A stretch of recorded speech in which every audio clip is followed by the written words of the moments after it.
श्री सूर्यमंडलस्तोत्र। नमः सवित्रे जगदेकचक्षुषे जगत्प्रसूते स्थितिनाशहेतवे त्रयीमयाय त्रिगुणात्मधारिणे विरंचि नारायण शंकरात्मने।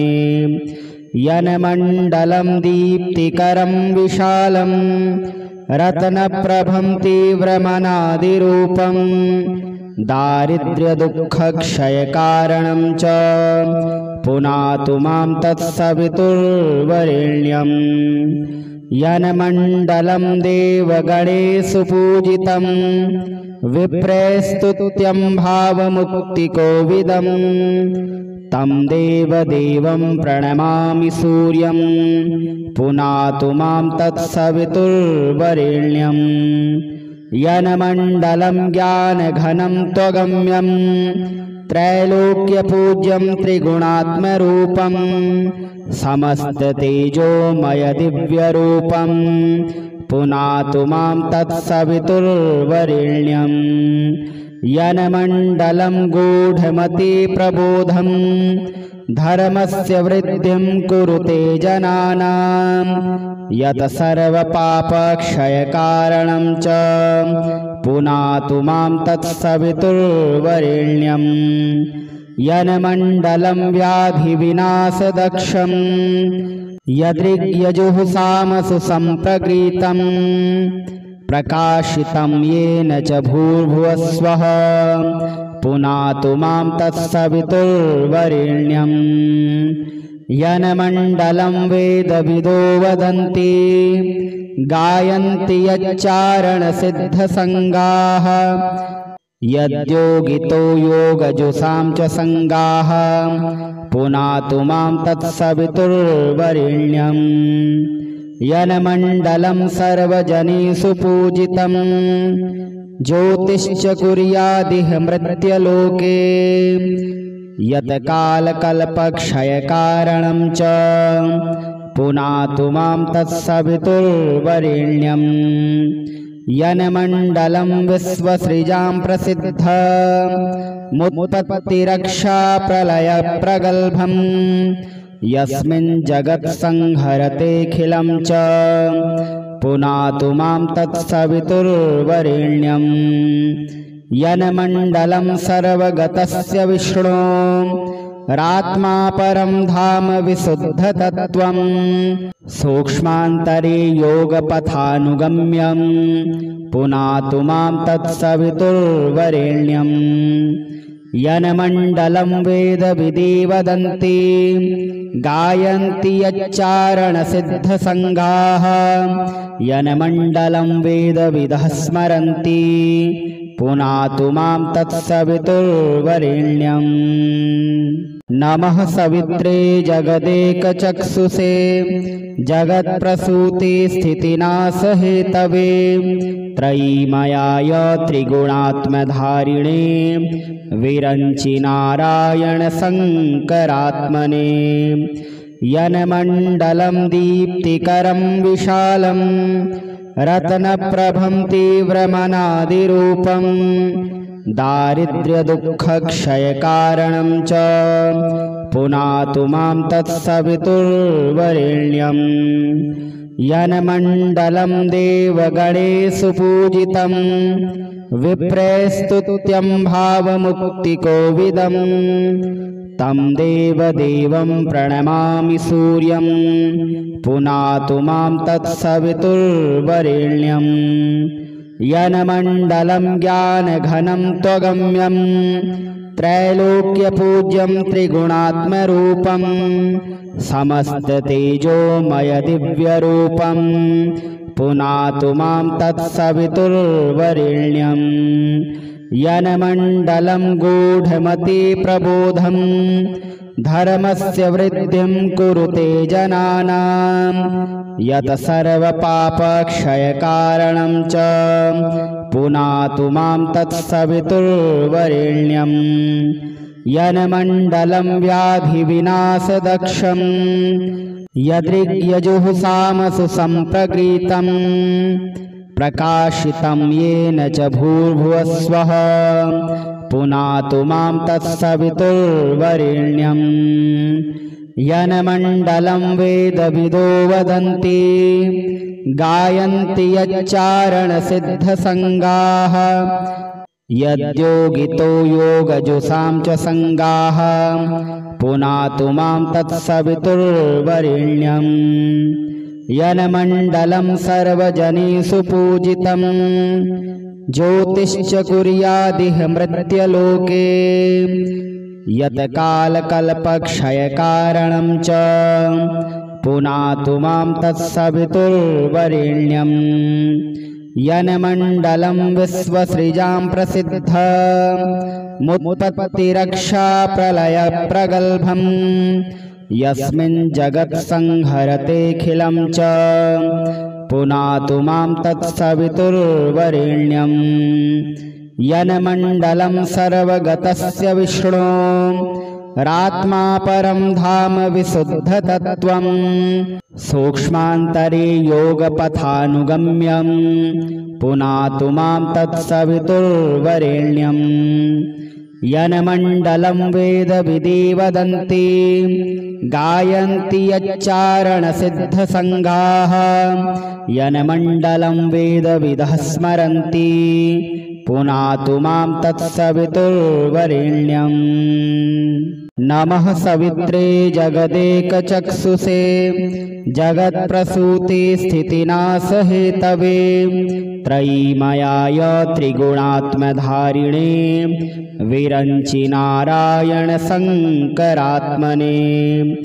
यन्मण्डलं दीप्तिकरं विशालं रत्नप्रभं तीव्रमनादिरूपं दारिद्र्यदुःखक्षयकारणं च पुनातु मां तत्सवितुर्वरेण्यम् यन्मण्डलं देवगणेषु पूजितं विप्रैस्तुत्यं भावमुक्तिकोविदं तं देवदेवं प्रणमामि सूर्यं पुनातु मां तत्सवितुर्वरेण्यम् यन्मण्डलं ज्ञानघनं त्वगम्यं त्रैलोक्यपूज्यं त्रिगुणात्मरूपं समस्ततेजोमयदिव्यरूपं पुनातु मां तत्सवितुर्वरेण्यम् यन्मण्डलं गूढमतिप्रबोधं धर्मस्य वृद्धिं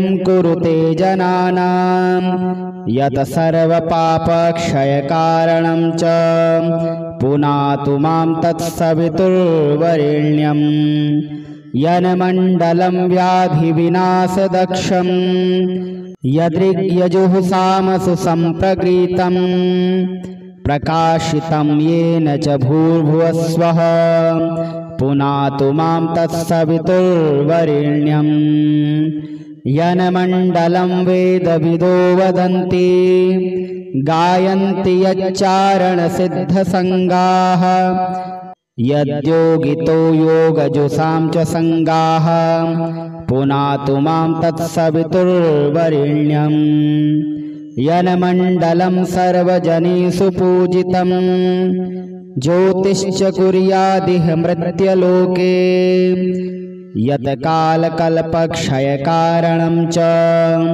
पुनातु मां तत्सवितुर्वरेण्यम् यन्मण्डलं विश्वसृजां प्रसिद्धमुत्पत्तिरक्षा प्रलयप्रगल्भम् यस्मिन् जगत्संहरतेऽखिलं च पुनातु मां तत्सवितुर्वरेण्यम् यन्मण्डलं सर्वगतस्य विष्णो रात्मा परं धाम विशुद्धतत्त्वं सूक्ष्मान्तरे योगपथानुगम्यं पुनातु मां तत्सवितुर्वरेण्यम् यन्मण्डलं वेदविदे वदन्ति गायन्ति यच्चारणसिद्धसङ्गाः यन्मण्डलं वेदविदः स्मरन्ति पुनातु मां तत्सवितुर्वरेण्यम्।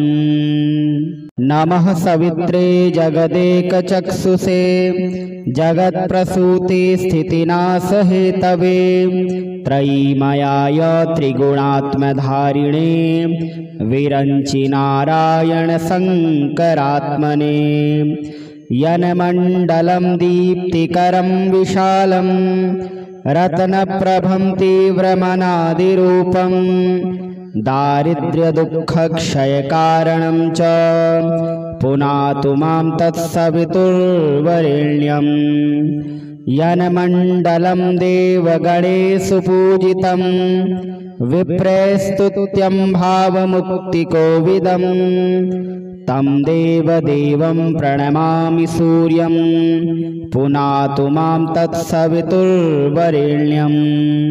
यन्मण्डलं ज्ञानघनं त्वगम्यं त्रैलोक्यपूज्यं त्रिगुणात्मरूपं समस्ततेजोमयदिव्यरूपं पुनातु मां तत्सवितुर्वरेण्यम्।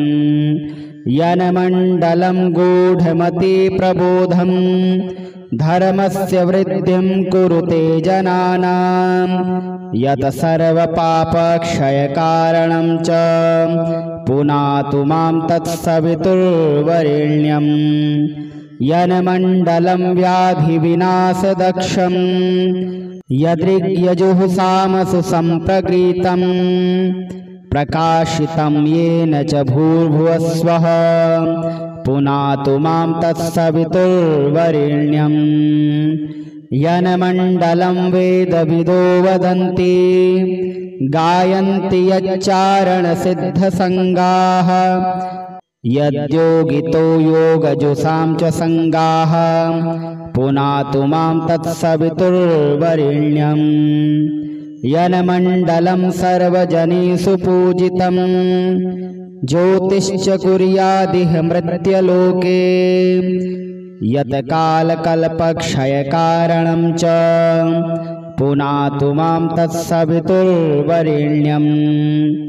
यन्मण्डलं विश्वसृजां प्रसिद्ध मुत्पत्तिरक्षाप्रलयप्रगल्भं यस्मिन् जगत्संहरतेऽखिलं च पुनातु मां तत्सवितुर्वरेण्यम्। यन्मण्डलं सर्वगतस्य विष्णो रात्मा परं धाम विशुद्धतत्त्वं सूक्ष्मान्तरे योगपथानुगम्यं पुनातु मां तत्सवितुर्वरेण्यम्। यन्मण्डलं वेदविदि वदन्ति गायन्ति यच्चारणसिद्धसङ्गाः यन्मण्डलं वेदविदः स्मरन्ति पुनातु मां तत्सवितुर्वरेण्यम्। नमः सवित्रे जगदेकचक्षुषे जगत्प्रसूति स्थितिनाशहेतवे त्रयीमयाय त्रिगुणात्मधारिणे विरञ्चि नारायण शङ्करात्मने। यन्मण्डलं दीप्तिकरं विशालं रत्नप्रभं तीव्रमनादिरूपं दारिद्र्यदुःखक्षयकारणं च पुनातु मां तत्सवितुर्वरेण्यम्। यन्मण्डलं देवगणेषु पूजितं विप्रैस्तुत्यं भावमुक्तिकोविदं तं देवदेवं प्रणमामि सूर्यं पुनातु मां तत्सवितुर्वरेण्यम्। यन्मण्डलं ज्ञानघनं त्वगम्यं त्रैलोक्यपूज्यं त्रिगुणात्मरूपं समस्ततेजोमयदिव्यरूपं पुनातु मां तत्सवितुर्वरेण्यम्। यन्मण्डलं गूढमतिप्रबोधं धर्मस्य वृद्धिं कुरुते जनानां यत् सर्वपापक्षयकारणं च पुनातु मां तत्सवितुर्वरेण्यम्।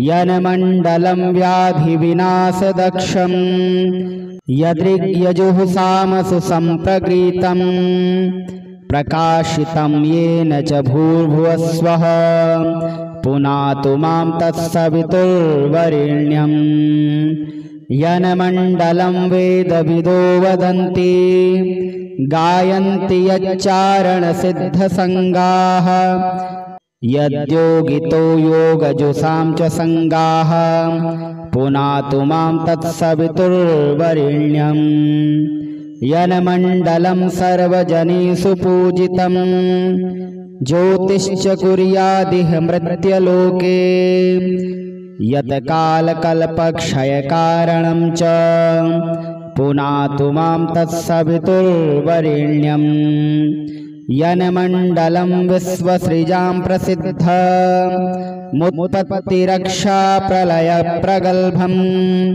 यस्मिन् जगत्संहरतेऽखिलं च पुनातु मां तत्सवितुर्वरेण्यम् यन्मण्डलं सर्वगतस्य विष्णो रात्मा परं धाम विशुद्धतत्त्वं सूक्ष्मान्तरे योगपथानुगम्यं पुनातु मां तत्सवितुर्वरेण्यम् यन्मण्डलं वेदविदे वदन्ति गायन्ति यच्चारणसिद्धसङ्गाः यन्मण्डलं वेदविदः स्मरन्ति पुनातु मां तत्सवितुर्वरेण्यम् नमः सवित्रे जगदेकचक्षुषे जगत्प्रसूते स्थितिनाशहेतवे त्रयीमयाय त्रिगुणात्मधारिणे विरञ्चि नारायणशङ्करात्मने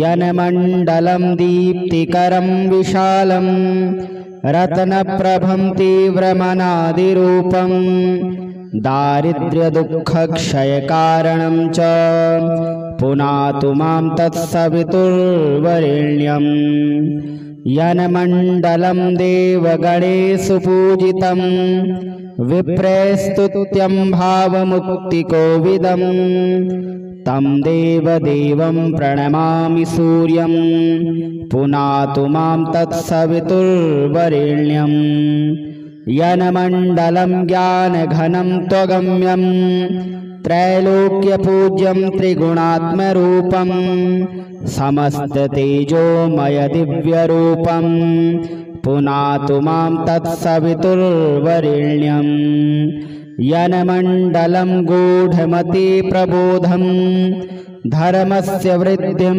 कुरुते जनानां यत् सर्वपापक्षयकारणं च पुनातु मां तत्सवितुर्वरेण्यम् यन्मण्डलं व्याधिविनाशदक्षं यदृग्यजुःसामसु सम्प्रगीतं प्रकाशितं येन च भूर्भुवस्वः पुनातु मां तत्सवितुर्वरेण्यम् यन्मण्डलं वेदविदो वदन्ति गायन्ति यच्चारणसिद्धसङ्गाः यद्योगितो योगजुषां च सङ्गाः पुनातु मां तत्सवितुर्वरेण्यम् यन्मण्डलं सर्वजनेषु पूजितं ज्योतिश्च कुर्यादिह मृत्यलोके यत्कालकल्पक्षयकारणं च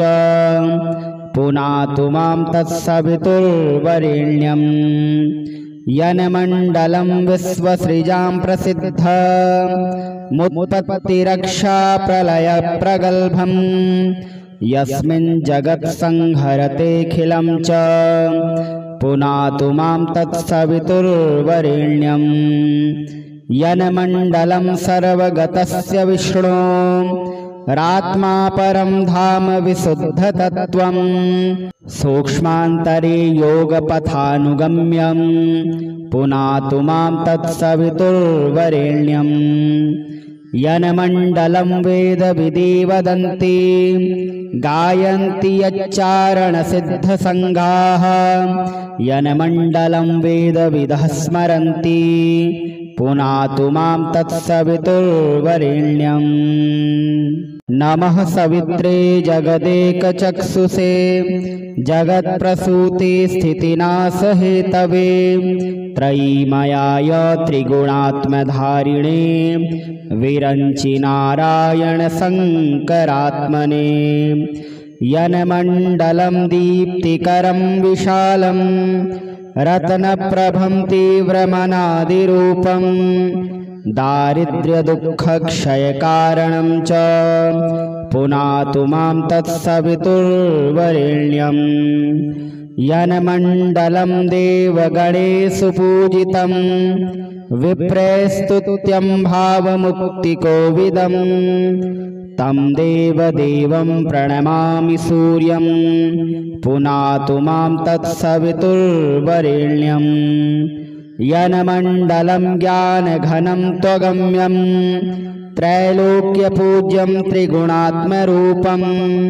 समस्ततेजोमयदिव्यरूपं पुनातु मां तत्सवितुर्वरेण्यं यन्मण्डलं गूढमतिप्रबोधं धर्मस्य वृद्धिं कुरुते जनानां यत् सर्वपापक्षयकारणं च पुनातु मां तत्सवितुर्वरेण्यं यन्मण्डलं व्याधिविनाशदक्षं यदृग्यजुःसामसु सम्प्रगीतं प्रकाशितं येन च भूर्भुवस्वः पुनातु मां तत्सवितुर्वरेण्यं यन्मण्डलं वेदविदो वदन्ति गायन्ति यच्चारणसिद्धसङ्गाः यद्योगितो योगजुषां च सङ्गाः पुनातु मां तत्सवितुर्वरेण्यं यन्मण्डलं सर्वजनेषु पूजितं ज्योतिश्च कुर्यादिह मृत्यलोके यत् कालकल्पक्षयकारणं च पुनातु मां तत्सवितुर्वरेण्यं यन्मण्डलं विश्वसृजां प्रसिद्धमुत्पत्तिरक्षाप्रलयप्रगल्भं यस्मिन् जगत्संहरतेऽखिलं च पुनातु मां तत्सवितुर्वरेण्यं यन्मण्डलं सर्वगतस्य विष्णो रात्मा परं धाम विशुद्धतत्त्वं सूक्ष्मान्तरे योगपथानुगम्यं पुनातु मां तत्सवितुर्वरेण्यं यन्मण्डलं वेदविदे वदन्ति गायन्ति यच्चारणसिद्धसङ्गाः यन्मण्डलं वेदविदः स्मरन्ति पुनातु मां तत्सवितुर्वरेण्यं नमः सवित्रे जगदेकचक्षुषे जगत्प्रसूते स्थितिनाशहेतवे त्रयीमयाय त्रिगुणात्मधारिणे विरञ्चि नारायण शङ्करात्मने यन्मण्डलं दीप्तिकरं विशालं रत्नप्रभं तीव्रमनादिरूपं दारिद्र्यदुःखक्षयकारणं च पुनातु मां तत्सवितुर्वरेण्यं यन्मण्डलं देवगणेषु पूजितं विप्रैस्तुत्यं भावमुक्तिकोविदं तं देवदेवं प्रणमामि सूर्यं पुनातु मां तत्सवितुर्वरेण्यं यन्मण्डलं ज्ञानघनं त्वगम्यं त्रैलोक्यपूज्यं त्रिगुणात्मरूपं समस्ततेजोमयदिव्यरूपं पुनातु मां तत्सवितुर्वरेण्यं यन्मण्डलं गूढमतिप्रबोधं धर्मस्य वृद्धिं कुरुते जनानां यत् सर्वपापक्षयकारणं च पुनातु मां तत्सवितुर्वरेण्यं यन्मण्डलं व्याधिविनाशदक्षं यदृग्यजुःसामसु सम्प्रगीतं प्रकाशितं येन च भूर्भुवस्वः पुनातु मां तत्सवितुर्वरेण्यं यन्मण्डलं वेदविदो वदन्ति गायन्ति यच्चारणसिद्धसङ्गाः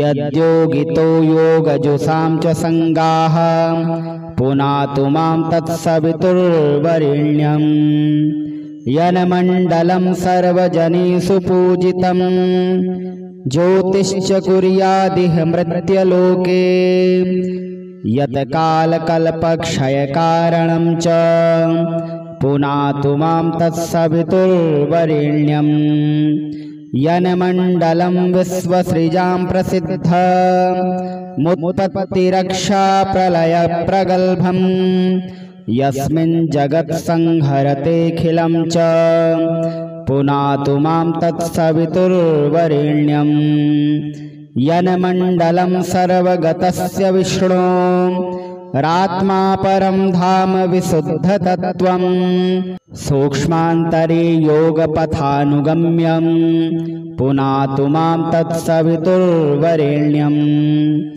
यन्मण्डलं वेदविदे वदन्ति गायन्ति यच्चारणसिद्धसङ्गाः यन्मण्डलं वेदविदः स्मरन्ति पुनातु मां तत्सवितुर्वरेण्यम्।